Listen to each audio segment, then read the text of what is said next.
राज्य सरकारने देशी गायींना राज्यमातेचा दर्जा देऊन देशी गोवंश पालनात एक पाऊल पुढे टाकलंय। सरकारने देशी गायीची वाढ व्हावी, गोवंश वाचावा म्हणून हे पाऊल उचललंय। पण या निर्णयामुळे राजकारणही रंगणार यात शंका नाही। कसं ते पाहूयात जरा।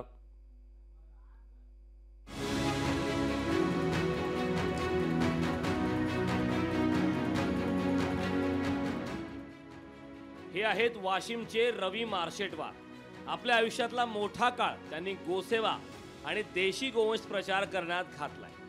देशी गोवंशाला सरकार दरबारी स्थान मिळावं आणि तो संकरित गायी जशा वाढल्या त्याप्रमाणे वाढावा यासाठी ते खपत आहेत। सरकारच्या कालच्या निर्णयाने ते समाधानी आहेत।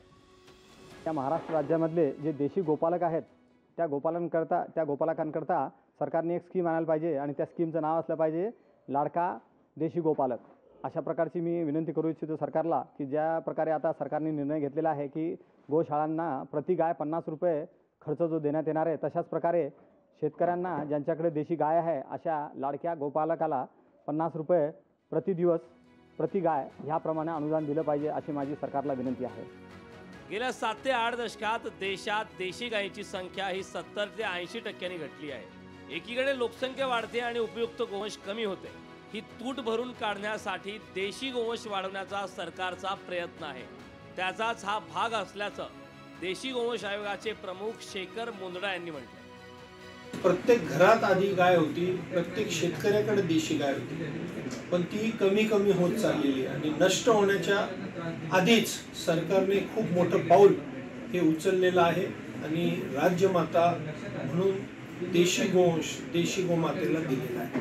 50 रुपये प्रतिदिन प्रति गोवंश देशी गोवंश यांना आता सरकार सर्व गोशाळांना याचे अनुदान देणार आहे। पण युती सरकारच्या निर्णयावर शरद पवार गटाच्या कार्यकर्त्यांनी आक्षेप घेतला। आई जिजाऊ यांना राजमाता संबोधलं जात असताना गाईला राजमाता म्हणत सरकारने त्यांचा अपमान केल्याचा दावा केला। आज याच महाराष्ट्रातल्या महायुती सरकारने आमच्या राजमाता जिजाऊंचा अवमान केलेला आहे। या महाराष्ट्रात आणि या देशात एकच राजमाता आहे, त्या म्हणजे आईसाहेब जिजाऊ, आणि यांची तुलना गायी बरोबर केलेली आहे। एका गाईला, देशी गाईला तुम्हाला काय म्हणायचे ते म्हणा, परंतु गाईला राजमाता म्हणणं हे आमच्या राजमाता जिजाऊंचा अवमान करणार आहे। भारतीय जनता पार्टी आणि त्यांचा मित्र पक्षांचा मी जाहीर निषेध करतो। सरकारने राज्यात देशी गोवंश वाढीसाठी हा प्रयत्न केला असला तरी प्रत्यक्षात खूप ठोस आर्थिक उपाय आणि मोठे निर्णय घेण्याची गरज आहे। देशी गाईच्या दूध आणि इतर पदार्थाची मोठी बाजारपेठ उभी करणं आणि शेतकऱ्यांना आर्थिक दिलासा देणं सरकारकडून अपेक्षित आहे।